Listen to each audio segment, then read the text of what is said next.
Hi, everybody. This is Crypto Rich, working with you to get rich with crypto, filling our pockets with crypto profits. I have with me two people. How many people? Two people from the Morpheus Network team. I have Dan Weinberger and also Simon Cocking. Simon is also the editor of Irish Tech News. Both of them have been on my channel separately, and now I've got them together. And what we're going to be doing is getting an update on Morpheus Network, and we may stray a little off the blockchain. We'll see how the conversation goes. Before I introduce them both, I want to let you know that this is not investment advice, nor is it in any way the cousin, the relative, a distant aunt or uncle of investment advice. Do your own due diligence. Don't invest any more than you can afford to lose. And all we're doing in this video is talking about a particular project and what I'm discovering as I travel along on the blockchain. All right. And Dan, you are in Eastern North America, and Simon is just across the water in Ireland. And here we are all together to get an update on Morpheus Network. And I'll have a link at the end of the video to my Morpheus Network videos. All right. So good morning, Dan, and good afternoon, Simon. Please introduce yourselves, and then we'll get going. Sure. I'll go first quickly. My name is Dan Weinberger. Thank you for that great introduction, as always, Rich. I am the CEO of Morpheus Network. It's a supply chain automation platform for those who don't know. We have a middleware approach to connecting all these disjointed parts of supply chain, optimizing all these different processes, helping out companies finding pain points. And I'm excited to talk to, as usual, to Rich, as well as to you, Simon. So Simon, why don't you introduce yourself as well? Simon? Hi, yeah. Thanks for having me. Hi, can you hear me? Yes. Yes. Yeah. Can you hear the plane in the background? Cool. Yeah, look, I think it's good. Your plane, yeah, not mine. Yeah. So I think in terms of working with Morpheus, I think we try to find out what they're doing that's interesting to help communicate to other people, to demonstrate the value. And I think we're always just trying to work out what are smart ways to communicate and avoid, like you said, things. I guess it's to distill the message down to help people understand why they're doing interesting stuff and how it can be transformational. But again, managing the hype, because in a lot of our conversations, it's very much about what's next, when are we going to get to that point, and managing expectations realistically. So I think it's interesting. It's also maybe, in microcosm, a good illustration of, you had a lot of hype 18 months ago, and here we are doing interesting things, and it hasn't happened instantly because good things take time, Yes. It's very good, Simon. And you're an advisor to the project, as well as the editor of Irish Tech News. And one of the things that I acknowledge both of you for, which is the way that you actually do communicate with the token holders. I know, Dan, you invest a lot in this because you do regular videos to keep people updated. You do videos with Simon, you do videos with others, right? Just to keep people updated. And I think it does a lot for managing, like you said, Simon, people's expectations, keeping them informed, and that they also know that you haven't run off with all the money. You're building something. Yeah, you know what? I'll comment on that as well. You call them token holders, and they are in a sense, but we do really think of it as a community. I refer to them as like a more family. That we are a tight knit group. It's not like they don't know what's happening in the project. They know everything that's happening in the project. And there's actually a summit, a blockchain summit in Romania. And I had just been doing a lot of traveling, and I personally couldn't make it. And my co-founder Noam couldn't make it either. So we're finding, it's hard for an actual company member to actually make it down to this summit that they want us to speak at and present at. And one of the community members, actually from Belgium, Henny's, said that, listen, I don't live that far. I would love to represent the project. I know everything about this project. I follow you guys like crazy. And he did an amazing presentation in Romania. And we actually won the best best business venture within that entire, event, which is fantastic. And for me, it's an amazing accomplishment to have, a community member who just heard about the project, did some research themselves, started watching some videos, reading about it. And next thing you know, that they're presenting about it and they know the project inside and out. We had another similar situation with an AMA and an Ask Me Anything on Telegram in Holland. It was a Dutch group. It's all in Dutch, so obviously I couldn't do it myself. And one of our Dutch community members, Andries, did an amazing job. I couldn't do it. I translated the entire thing, read the entire AMA, and it's amazing. These community members know everything about the project, know what we're doing with optimizing these supply chains, various processes, the advantages of using the token, of recording your entire blockchain, your entire supply chain on the blockchain itself. And it was really amazing to read, things that were at one point just, my mind or our team's mind, that this whole community of people around the world are following and know what's happening as well. So it really was amazing. That is amazing, Dan. And it seems to me that one of the things that Morpheus Network has avoided is the nonsense and mess that comes with projects that even when and I've seen this in other projects, they're viable projects, they've done their ICO, they're building out their product, they're just not taking care of the community. Mm-hmm. And then people start, like Grant said in an interview that I did with him, he said the one piece of advice is take care of the community, of the token holders, because they're the ones that are going to complain to the regulatory authorities. But you've gone over all the way the other side, so then you've got people that are actually, as well as they may have a financial investment, they have a personal investment. They really do. I think, Simon?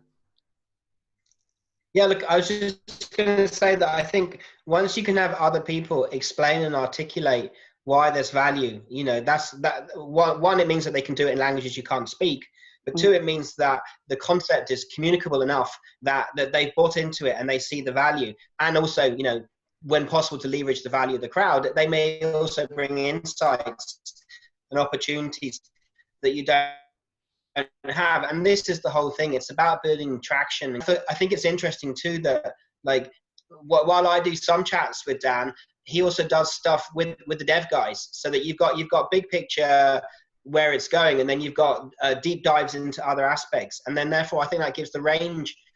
So it's not just what is doing content, it's about what is the content and what's it covering and which questions is it answering. So I think it helps then that people can go into, if they want to learn about the networking side and the code behind it, some of his deep dives with the devs help to do that.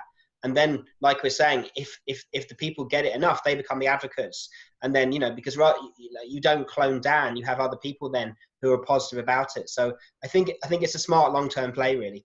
Yes, yes, that's very good, Simon. So in terms of the communication, Dan, you do. I know you and I do mostly update and overview videos, right? What's happening? I know you do AMAs. Either by yourself or with other YouTubers. Then you do videos with the devs, like Simon just said.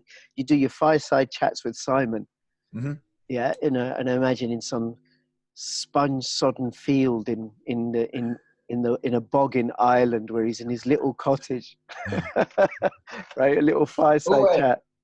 Right. Wherever we can do it, I will always take advantage of that. Honestly, what? Another thing we do, Crypto Rich, is besides all the the deep dives of the devs and all that, we actually try to deep dive into the actual supply chain processes, because in the real world, you're not going to walk up to a company and say, we have this distributed ledger storage that we can do for you. It's a little bit, it has to be understandable within their own business, right? So, we have a couple, demos out there that people can watch, but we're going to be introducing some new demos in the real world. Actually, we still call it a demo because it's for everyone to see, of supply chains that start, right from, where you're sourcing the actual products, building the products, shipping them off, distribution, everything involved, an end to end, right? So, we try to keep the community updated with what we're doing, but also how to understand, sort of these supply chains and how they work together besides the tech, because a lot of them are extremely tech savvy, and it's a learning process to understand the supply chain processes as well.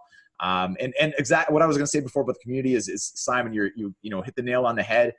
You have to, in a sense, I say use the community, but it's an untapped resource if you don't use them in a sense to, expand your networks, have great ideas, have, eyes on the back of your head as well, where, things are going on, where they see opportunities and you can't keep, possibly keep track of everything. So, having, a community that you trust And on top of all the videos and putting out content in that fashion, I do try to have a personal, one-to-one connection with, really devoted community members.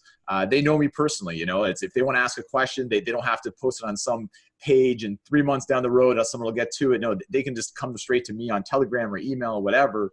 And I try to be as open as possible. I'm just a regular person. And honestly, I'm flattered when people have questions about the project that I put my heart into. And they're like, oh, I love your project. I want to ask you about this. I'm like, yes, I'll answer your question because I thought of that as well, So yeah, it's fantastic. I love having the community.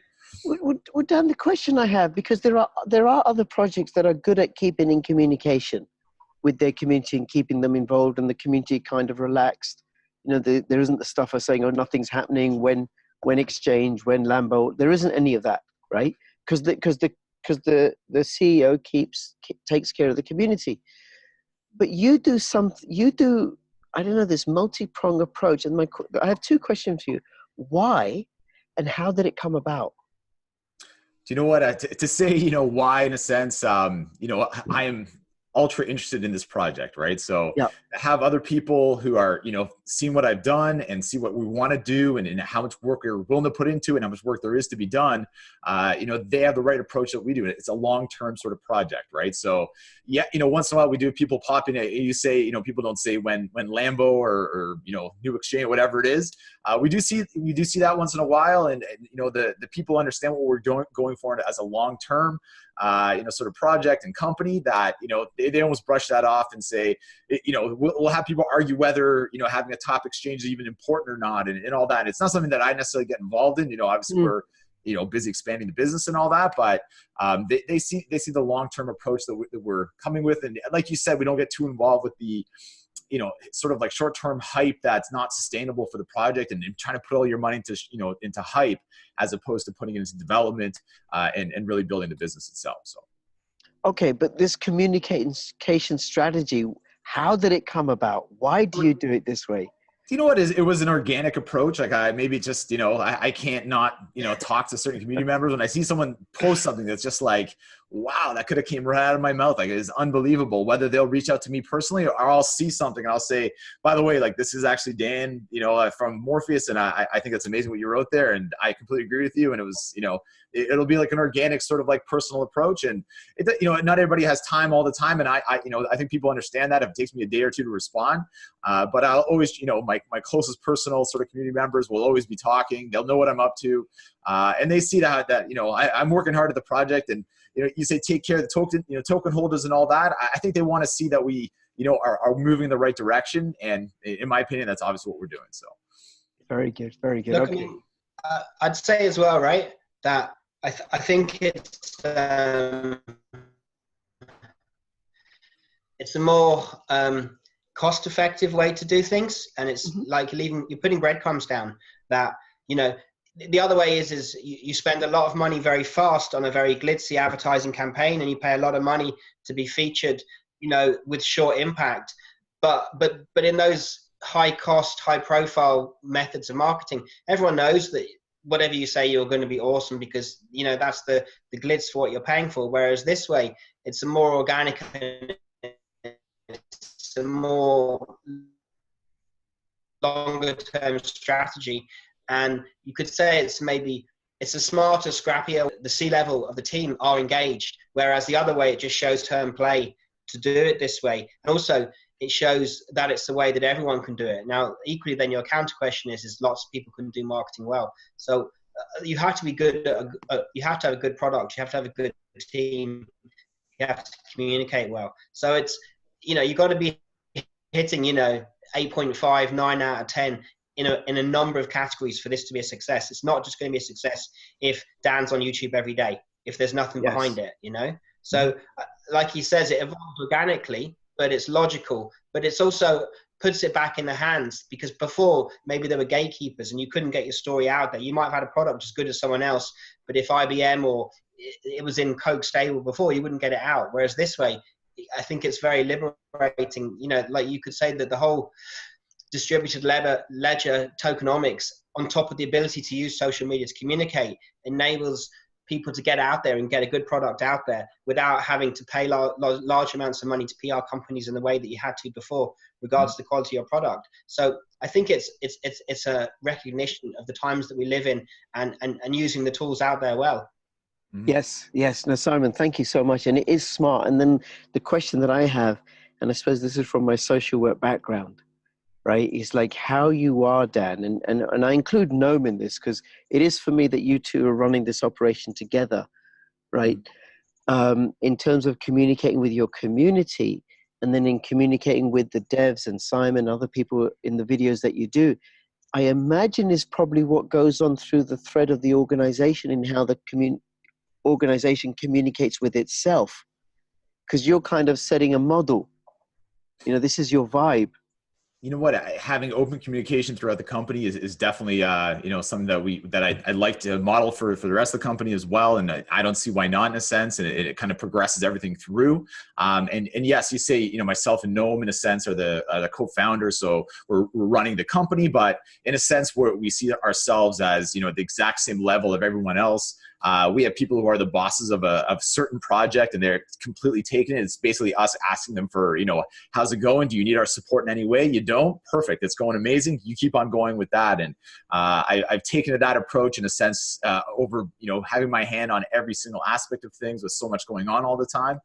So I'm still juggling a lot of plates all the time, but I'm fine handing off a plate or two to you know, the right people in the right situation. And I think it's going really well and allowing us to expand and you know, work on even more plays than we did before. So very good. Okay. Well, look, I'd like to move this on to what has been happening since you and I last spoke. It's about a month ago, right? Any news, any updates, anything else you guys want to say and talk about? But Dan, before you go, I'll have all the relevant links in the description below if people want to get involved, and if they want to reach out to Dan via the Telegram group, they can.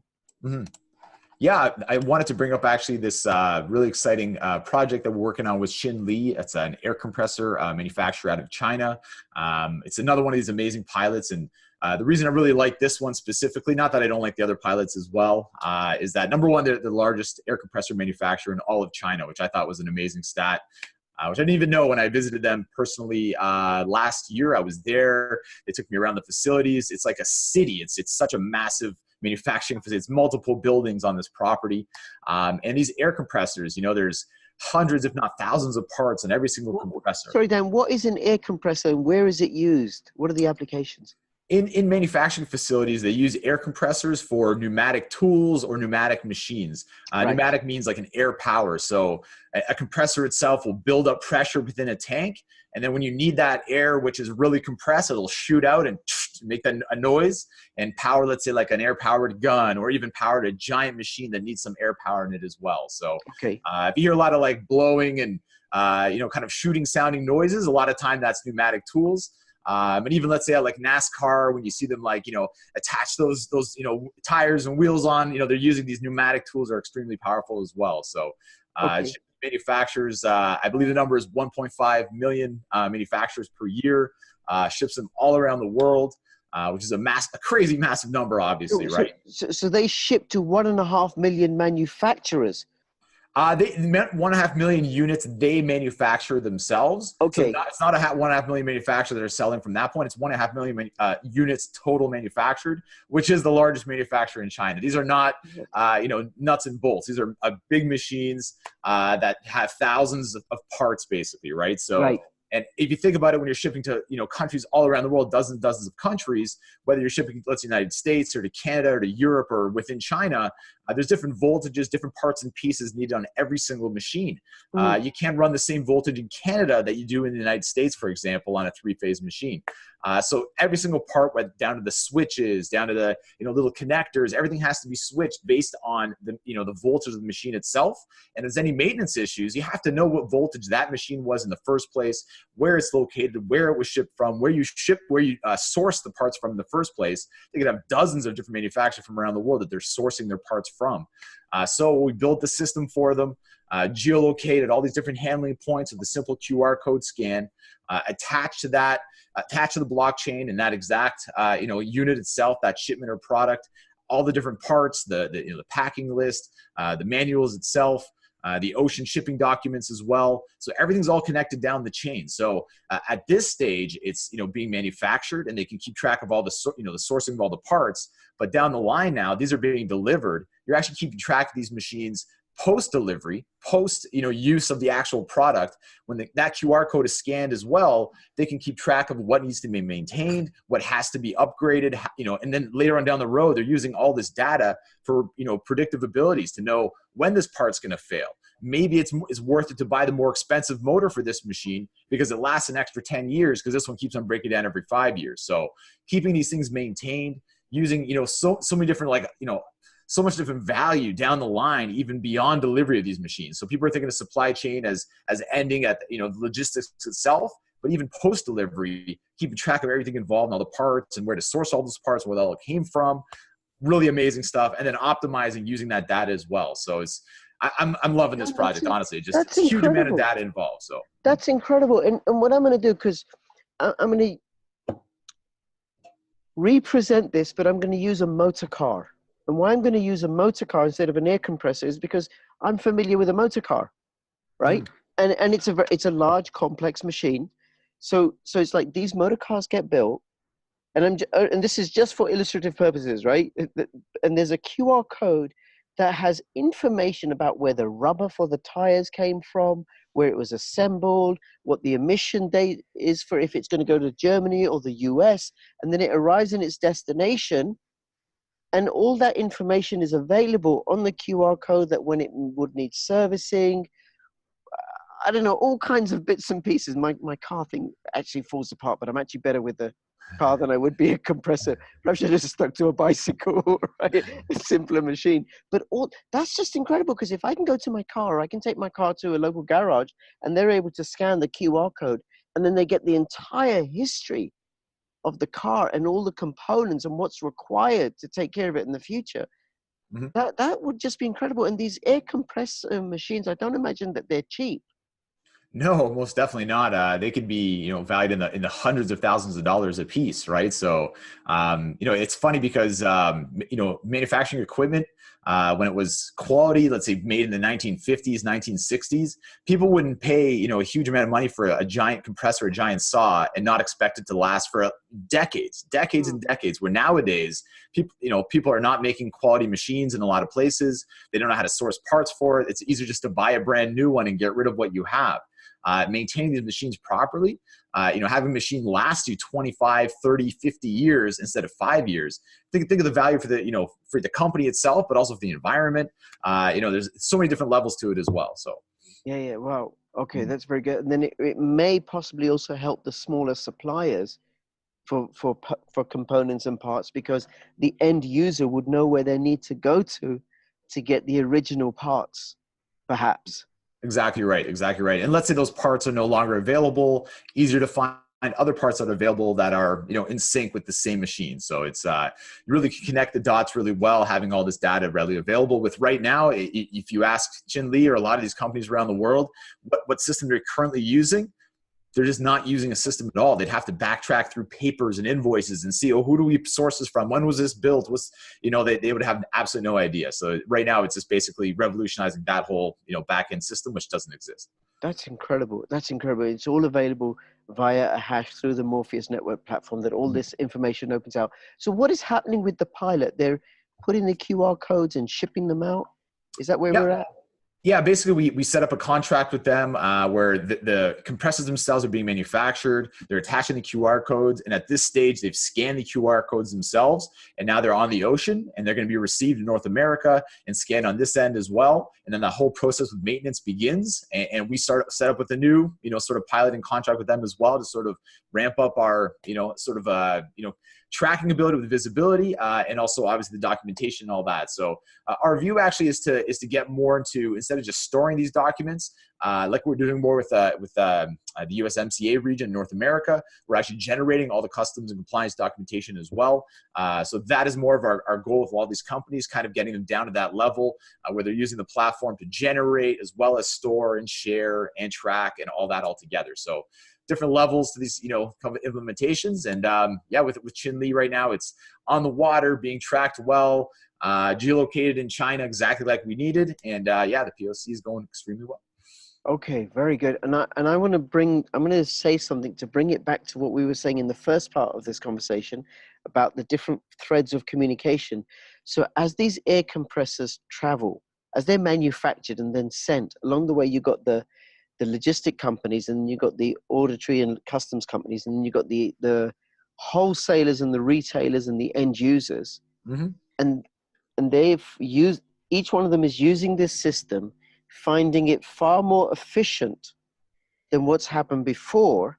So let's say one of the logistic companies say, okay, we found this really, really good. And then they go and tell somebody else. They go and tell this other company that they're shipping large goods for, oh, check out Morpheus Network's application. And then that other company then come to you and say, we've heard about your application in terms of how it smooths out the whole supply chain business. Can you talk to us about it? And that can happen at any point along the supply chain as most definitely. And that sounds like a really a passive sort of approach to it, with things happening down, which is fantastic. We take obviously an active approach, as working with companies. Yeah, of course, as well. So, having, success with Chin-Li and with Yilift and all these other companies that we're working with Geoffroy and all these different documents across the United States and Canada, that is, sort of evidence, in the optimizations and functionality, and other companies will see these, processes that they're right now doing in a manual way, and see that we could do it. There's a better way to do it. And that is Morpheus Network for a lot of, sort of processes. So. Fabulous. Simon, anything you want to say to come in on this bit of the conversation? Yeah, look, I mean, I think, so for example, you can track where a boat is, a particular boat, where it is in the ocean, because if it's a commercial boat, there's an obligation to know where it is. So obviously with the Internet of Things and the price of sensors coming down, what Morpheus offers becomes almost, product as a service that's just embedded, because, then, more than just knowing where the ships are, where the parts on the ships are, where the air compressors are, where it all is. And I mean, at the moment already, to fix a car at the moment, you download the relevant app which shows you where everything is. So this isn't in some ways new, but this would be integrating in to the next version of the app, perhaps is on a blockchain or something, so that it's all about, we have many points of data and therefore many opportunities to learn stuff, if rather than it all being on a series of paper that we can't access, it's all integrated into a black box. Whoever has the relevant permissions gets the bit they need to know what they need to find out. So and as Dan's saying, or as you're kind of asking him, what happens is that people begin to conceive a fit for a need they have based upon similarities to what's being offered here. So, I guess it's the challenge and the opportunity is that, one, you want to pilot it to have the tech working seamlessly before you take on other projects, and then you want to have the capacity to take it on. But at the same time, it's exciting to know that if it works with air compressors going from China to the world, then it could be with honey as well, so you can actually verify source and not be adulterated. So you can just keep running and running with the applications at the same time as you bring it back to, let's get it working right first, because then we have a stronger proposition. And I could just imagine fantastic real-time visualizations in the way that people have an app now to look at, where's my boat? It can be, yes, where's my air compressor?